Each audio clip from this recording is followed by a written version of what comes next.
Hello guys, how are you? Today we are going to start new topics. In this session, we will learn about chemical properties of diethyl ether. Diethyl ether is the most important chemical compounds and show many chemical reactions like combustions, oxidations, chlorinations, acid reactions, alkylations reactions, etc. reaction shown. तो let's see आओ देखते हैं. ठीक है. Means of दहन, combustion. Ethyl alcohols burn, presence of air produce carbon dioxide. जब भी कोई भी ऑर्गेनिक कंपाउंड्स को, कार्बनिक यौगिकों को जब जलाते हैं हम वायु की उपस्थिति में, तो हमेशा हमें जो है कार्बन डाइऑक्साइड गैस प्राप्त होती है. तो let's see. Firstly diethyl ether C2H5O C2H5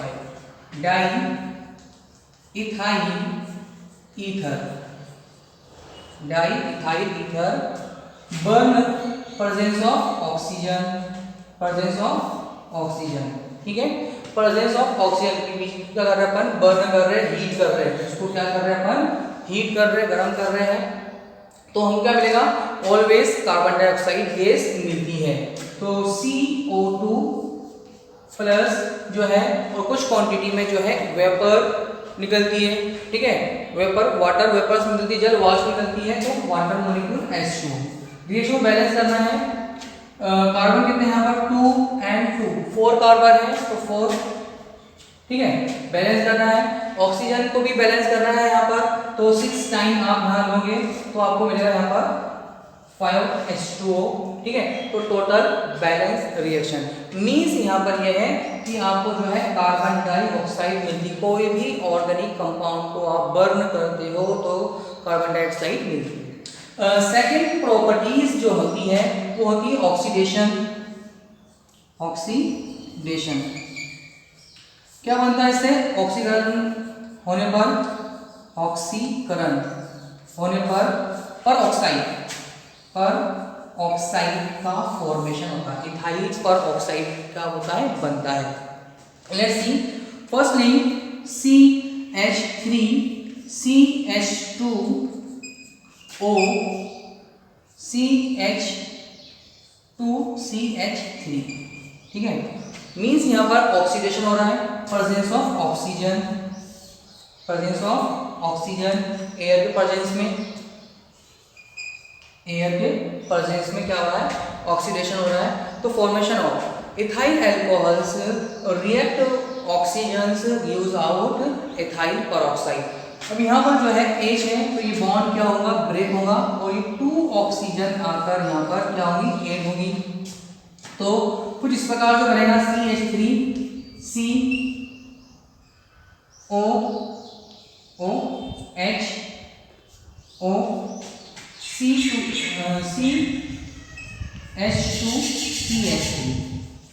understood. तो ethyl peroxide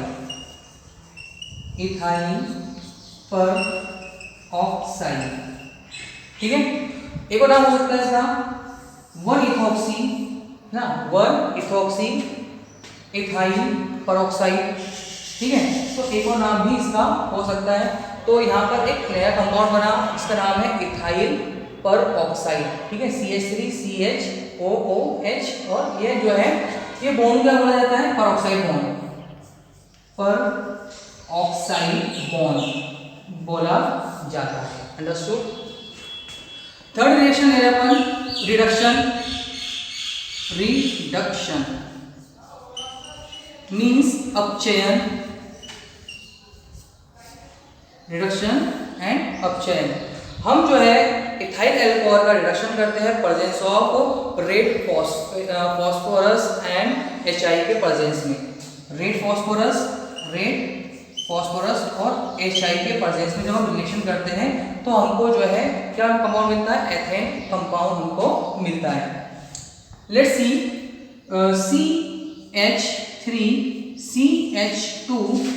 CH3CH2O CH2CH3 hydrogen 4 times presence of red phosphorus, Lal phosphorus और HI के प्रेजेंस में।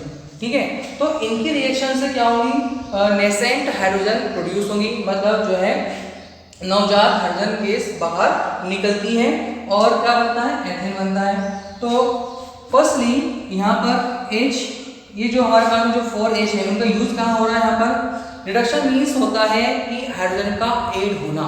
ठीक है, तो एक हाइड्रोजन यहाँ पर और 2 हाइड्रोजन यहाँ पर और एक हाइड्रोजन यहाँ पर। ठीक है, तो ये पूरा की पूरा एक और ये पूरा, ठीक है, और ये तो मीन्स यहाँ पर ये हुआ है कि C2H6 एथेन फॉर्मेशन हुआ और वाटर मॉलिक्यूल्स भी बना एथेन।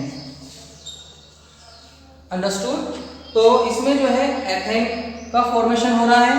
जब भी इथाइल अल्कोहल का रिडक्शन होगा ऑलवेज क्या होगा, वहां पर एथेन का फॉर्मेशन होगा। I hope good answer.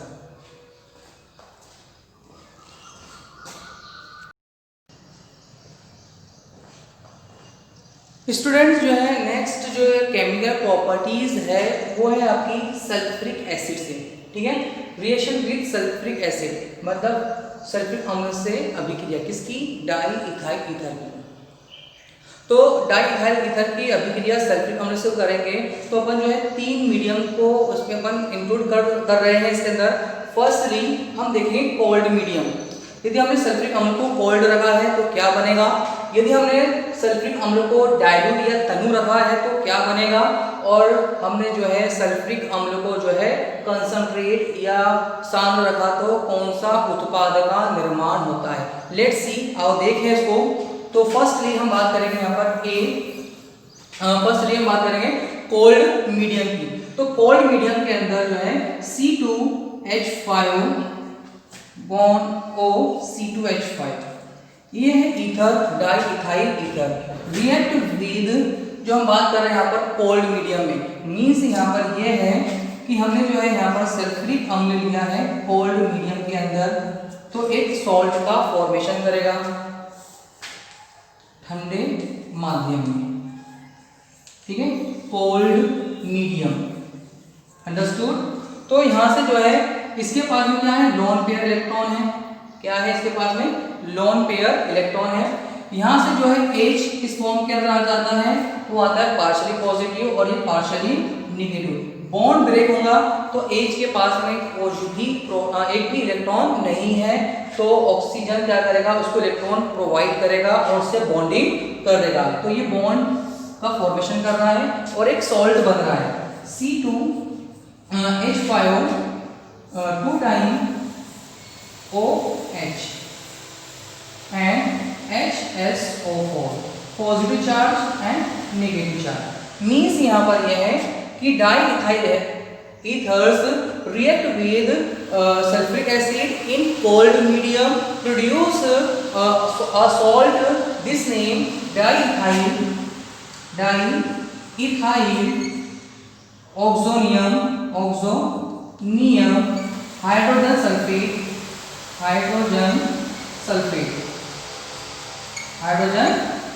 Understood.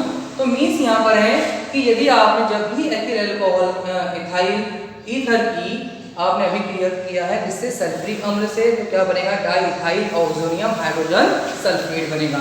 Second B reaction जो हम कर रहे हैं उसके अंदर जो है हम क्या ले रहे हैं यहाँ पर C2H5O C2H5 di ethyl ether react with dilute H2SO4 means यहाँ पर है डाइल्यूट, है ना। तनु क्या ले रहे हैं अपन यहाँ पर, अम्ल ले रहे हैं H2SO4। जब भी आप याद रखिए आप कि जब भी आप जो है डाइल्यूट सल्फ्यूरिक अम्ल की अभिक्रिया कराओगे इससे डाई इथाइल ईथर से, तो हमेशा ऑलवेज हमें अल्कोहल मिलेगा। कौन सा अल्कोहल मिलेगा, एथिल अल्कोहल मिलेगा। फिर से यहाँ पर जो है रिएक्शन होंगी इसकी यहाँ पर, तो यहाँ पर हमारे पास में क्या है, H2SO4 है। तो H2SO4 को जो है हम इस प्रकार से कर सकते हैं। अब यहाँ पर हम देखते हैं कि जो डाइल्यूट होगा H2SO4 उसमें क्या मिला होगा, वाटर मिला होगा। ठीक है, अब तनु मतलब क्या, बहुत ज़्यादा पतला होता है, तो उसके अंदर आपने क्या मिलाया होगा, पानी मिलाया होगा। तो रिएक्शन यहाँ पर जो है डाई इथाइल ईथर जो है जो डाई आपका सल्फ्यूरिक एसिड है उसके अंदर वाटर है, वाटर से क्या कर रहा है, रिएक्शन कर रहा है और क्या बना रहा है, C2H5OH, ठीक है, 2 time ethyl alcohol, ethyl alcohol का फॉर्मेशन कर रहा है। क्या कर रहा है, इथाइल अल्कोहल का फॉर्मेशन कर रहा है। मतलब यहाँ से जो है ये 2H जो है वहाँ पर जो है एक 1H और यहाँ पर ऑक्सीजन, तो टोटल जो है इथाइल अल्कोहल ही बनेगा। थर्ड वे में हम जाते हैं जब कंसंट्रेशन रिएक्शन, ठीक है, मींस यहाँ पर यह है कि di ethyl ether react with concentrate sulphuric acid produce are ethyl hydrogen sulphate and ethyl alcohol. Means यहाँ पर यह है कि जब भी डाई इथाइल ईथर की अभिक्रिया किससे होंगी, कंसंट्रेट सल्फ्यूरिक एसिड से होंगी, H2SO4 से होंगी, कंसंट्रेट है ना, किससे हो रही है, सांद्र, ठीक है, कंसंट्रेशन हो रही है। मींस यहाँ पर जो है इसमें वाटर इन्वॉल्व नहीं है। यहाँ पर वाटर मिला था तो वाटर से रिएक्शन कर गया कौन, इथाइल अल्कोहल, और यहाँ पर जो है एज ए कैटलिस्ट कार्य कर गया कौन, सल्फ्यूरिक एसिड। अंडरस्टूड। तो मींस यहाँ पर यह है कि जब भी आपकी रिएक्शन होगी तो यहाँ से फर्स्ट प्रोडक्ट क्या बनेगा आपका, ये लिया आपने यहाँ से इस तरह से, ठीक है, बचा यहाँ C2H5HSO4 प्लस C2H5OH, ठीक है। मींस यहाँ पर जो है ethyl hydrogen sulphide, ethyl hydrogen sulphate plus क्या मिला हमारे को यहाँ पर, ethyl alcohol, ethyl alcohol. Understood. Means यहाँ पर यह है कि हमको जो है सल्फ्यूरिक अम्ल से अभिक्रिया पूछी जाती है एग्जाम के अंदर, तो आपको जो है इस तरह से बताना रहेगा। यदि उसने पूछा है ठंडे माध्यम के अंदर तो आप बनाओगे क्या, डाई इथाइल ऑक्सीनियम हाइड्रोजन सल्फेट। यदि पूछता है कि यदि डाई इथाइल ईथर तनु सल्फ्यूरिक अम्ल से अभिक्रिया करता है तो क्या बनाता है, तो बनाता है आपका बनाता है इथाइल अल्कोहल। यदि वो क्वेश्चन पूछता है आपसे कि डाई इथाइल ईथर जो है कंसंट्रेट सल्फ्यूरिक अम्ल से अभिक्रिया करता है तो क्या बनाता है, तो बनाता है एथिल हाइड्रोजन सल्फेट और एथाइल अल्कोहल। Understood guys. आपकी जो नेक्स्ट रिएक्शन है वो है आपकी reaction with HI, hydrogen iodide से अभिक्रिया। तो डाई इथाइल ईथर जब हाइड्रोजन आयोडाइड से अभिक्रिया करता है तो हमको जो है दो तरह के प्रोडक्ट का फॉर्मेशन होता है, दो तरह के प्रोडक्ट मिलते हैं। फर्स्ट है आपका कोल्ड मीडियम, मतलब ठंडे माध्यम से हम अभिक्रिया कराएंगे, और दूसरी होती है हॉट मीडियम, ठीक है। तो di ethyl ether react with cold medium HI, react with HI produce alkyl halides और एथाइल अल्कोहल। मींस यहाँ पर यह है कि जब भी C2H5O di ethyl ether react with HI इन ठंडे माध्यम में, कोल्ड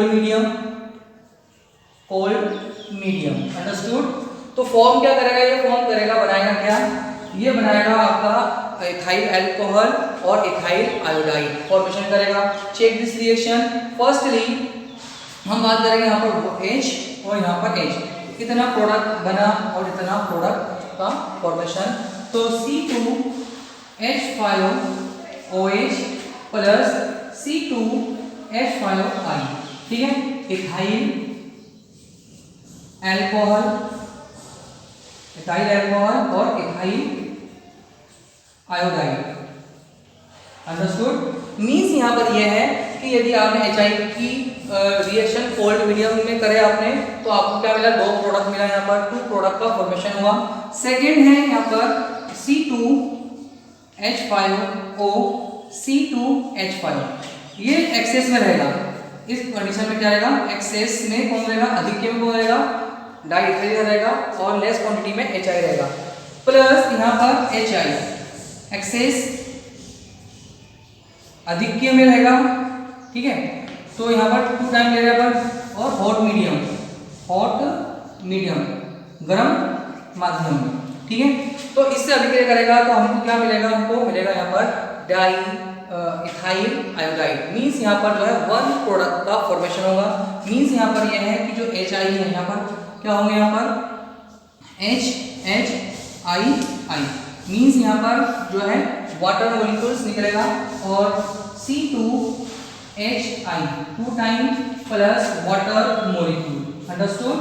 मीन्स यहाँ पर यह है कि आपको समझना है कि यदि एग्जामिनेशन के अंदर आता है कि di ethyl ether react with HI in cold medium, तो हाउ ऑब्टेन प्रोडक्ट, तो प्रोडक्ट क्या मिलेगा आपको? इथाइल अल्कोहल और आपका इथाइल आयोडाइड का फॉर्मेशन होगा। यदि बोला गया है कि di ethyl ether react with HI in hot medium, तो always one product formations this name ethyl iodide. Understood?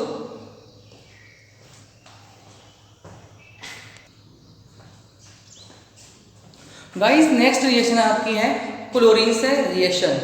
अब क्लोरीन की रिएक्शन भी 2 वे के अंदर कराएंगे हम, है ना, 2 तरीके से हम कर सकते हैं क्लोरीन की। एक होता है डार्क मीडियम, एक होता है लाइट मीडियम। अंडरस्टूड? तो फर्स्ट हम बात करते हैं यहाँ पर डाई इथाइल ईथर की रिएक्शन क्लोरीन से। तो हम 2 माध्यम में करेंगे अपन, डार्क मीडियम और लाइट मीडियम, मतलब जो है अंधेरे में और प्रकाश में। ठीक है, तो फर्स्ट कर रहे हैं अपन di ethyl ether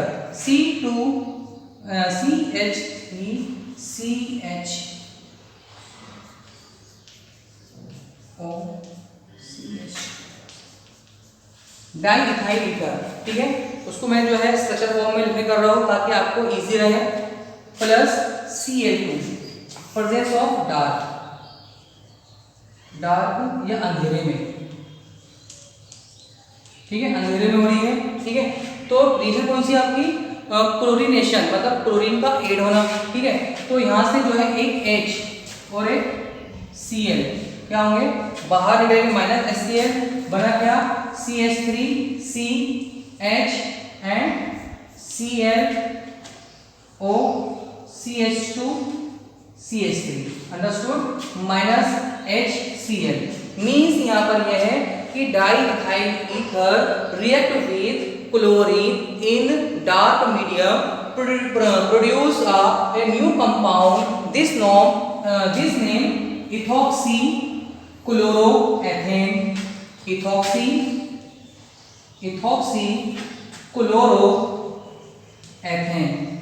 understood? Means यहाँ पर यह है कि जब भी आप अंधेरे के अंदर डाई इथाइल ईथर की अभिक्रिया कराओगे तो आपको हमेशा क्या मिलेगा? इथॉक्सी क्लोरोएथेन का निर्माण होगा। नेक्स्ट है आपका second CH3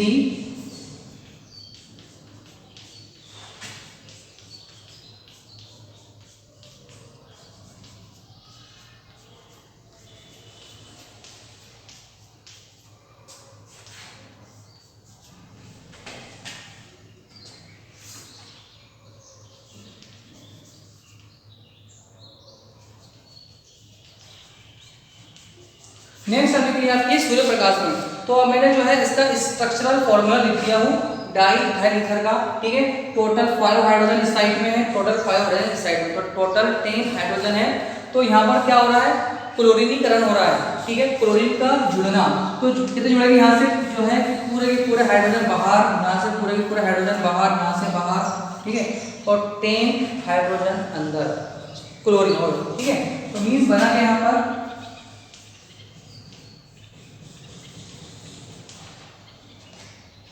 Cl plus 10 HCl। Understood? Means यहाँ पर यह है कि di ethyl ether react with chlorine in light medium produce are a new compound this name. ठीक है, यहाँ पर क्या है? पेंटाक्लोरोइथॉक्सी। ठीक है, पेंटाक्लोरोइथॉक्सी और पेंटाक्लोरोएथेन। पेंटाइथॉक्सी